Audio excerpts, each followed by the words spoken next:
పరిశుద్ధ గ్రంథం ఛానల్ వీక్షిస్తున్న ప్రతి ఒక్కరిని దేవుని పేరిట వందనాలు తెలియజేసుకుంటున్నాం. ప్రేమ, సంతోషము, సమాధానం సదా మీకు తోడేంటి నడిపించును గాక.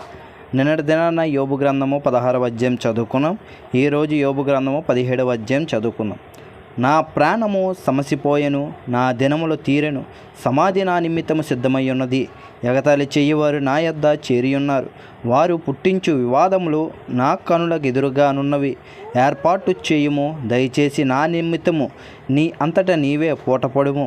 మరి ఎవడు నా నిమిత్తము పోటపడును?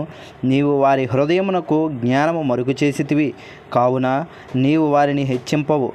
ఎవడు తన స్నేహితులను దోపు సొమ్ముగా ఇచ్చునో వాని పిల్లల కనులు క్షీణించును. ఆయన నన్ను జనులలో సామెతకాస్పదముగా చేసి ఉన్నాడు. నలుగురు నా ముఖం మీద ఉమ్ము వేయుదురు. నా కనుదృష్టి దుఃఖము చేత మందమాయెను, నా అవయవములన్నీ నీడవలె ఆయను. యథార్థవంతులు దీనిని చూచి ఆశ్చర్యపడుదురు, నిర్దోషులు భక్తిహీనుల స్థితి చూచి కలవరపడుదురు. అయితే నీతిమంతులు తమ మార్గమును విడవక ప్రవర్తించుదురు, నిరపరాధులు అంతకంతకు బలము నొందుదురు. మీరందరూ నా యొద్దకు రండి, మరలా దయచేడి. మీలో జ్ఞానవంతుడు ఒక్కడైనను నాకు కనబడడు. నా దినములు గతించెను, నా యోచన నిర్దాకమాయెను, నా హృదయ వాంఛ భంగమాయెను. రాత్రి పగలనియు చీకటి కమ్ముటియే వెలుగనియు వారు వాదించుచున్నారు. ఆశ ఏదైనను నాకుండిన ఎడల పాతాళము నాకు ఇల్లు అను ఆశయే. చీకటిలో నా పక్క పరుచుకొనుచున్నాను.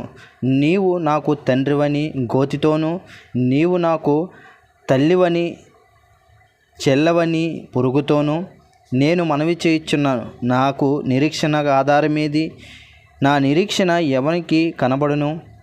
ధూళిలో విశ్రాంతి దొరకగా అది పాతాళపు అడ్డకమ్ముల యొద్ద దిగుచున్నది. ఇంతటితో యోబు గ్రంథం 17వ అధ్యాయం పూర్తయింది.